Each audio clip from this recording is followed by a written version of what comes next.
Bismillahirrahmanirrahim. Assalamualaikum warahmatullahi wabarakatuh. Saya Fauzan Nandi dari jurusan Hubungan Internasional dari kelas D, Universitas Muhammadiyah Yogyakarta. Kali ini saya akan menjelaskan kehidupan René Descartes. Yang pertama adalah riwayat hidupnya. René Descartes lahir pada 31 Maret 1596 di Lyon-Turin, sebuah kota kecil di Prancis. Ia adalah anak bungsu dari 3 bersaudara. Ibunya bernama Jeanne Bouchard dan ayahnya bernama Joachim. Nama lain Descartes adalah Renatus Cartesius.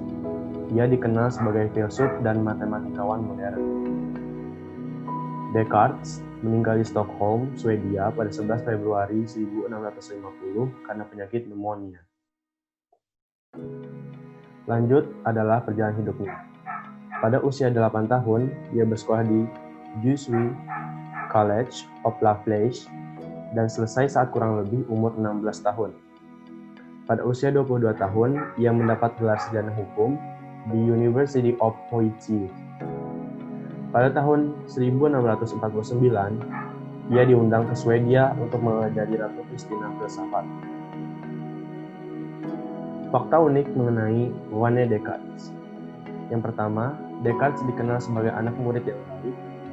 Kedua, dia tinggal di Belanda lebih dari 20 tahun untuk berkonsentrasi pada pekerjaannya. Yang ketiga, dia memiliki kebiasaan bangun tidur pada waktu siang hari. Yang keempat, dia memiliki seorang putri bernama Fongxing, tetapi dia meninggal pada usia 5 tahun. Dia dianggap sebagai filsuf modern yang berbasis dengan perasaan. Dia mempelajari pelajaran seperti retorika dan logika dan seni matematika yang meliputi musik dan astronomi, serta metafisika, filsafat alam, dan etika. Karya oleh René Descartes. Yang pertama adalah Discourse on the Method. Dalam karya ini, Descartes menangani masalah skeptisisme atau keraguan yang sebelumnya telah dipelajari filsuf lain dengan cara meragukan semua hal. Yang kedua, Meditations on First Philosophy. Buku ini terdiri dari 6 meditasi, di mana Descartes pertama-tama membuang semua kepercayaan pada hal-hal yang tidak mutlak pasti, dan kemudian mencoba untuk menetapkan apa yang bisa diketahui dengan pasti. Dia menulis meditasi seolah-olah dia telah bermeditasi selama 6 hari. Setiap meditasi mengacu pada yang terakhir sebagai kemarin. Dan yang ketiga, Principles of Philosophy. Buku ini adalah sintesis dari Discourses atau Discourse on the Method dan Meditation on First Philosophy. Buku ini menguraikan prinsip-prinsip alam, yaitu hukum fisika, seperti yang dilihat oleh Descartes itu sendiri. Terutama, hal ini menetapkan prinsip bahwa dengan tidak adanya gaya eksternal, gerakan suatu benda akan seragam dan dalam garis lurus. Lalu, penemuan oleh René Descartes. Yang pertama, metode keraguan atau skeptisisme. Descartes memutuskan untuk mulai dari dirinya sendiri dalam meragukan segala hal, mulai dari pengalaman indrawi, fakta umum tentang dunia semisal api itu panas, dan benda berat akan jatuh juga dapat diragukan, dan prinsip-prinsip logika dan matematika juga ia ragukan. Karena menurutnya, bisa saja hal tersebut mimpi atau tidak nyata. Lalu ada Cogito ergo sum.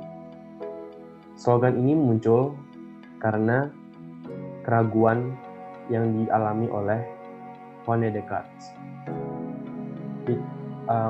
Cogito ergo sum sendiri memiliki arti saya berpikir, maka saya ada, yang dalam bahasa Inggrisnya I think, therefore I am.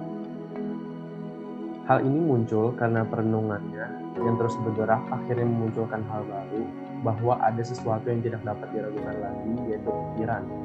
Artinya keberadaan bukan secara fisik, tapi karena kesadaran. Karena kesadaran adalah pikiran. Lalu dia terkenal karena dia adalah pencipta sistem koordinat Cartesius. Descartes telah menemukan sebuah metode untuk menyajikan sebuah titik sebagai bilangan berpasangan dalam sebuah bidang datar.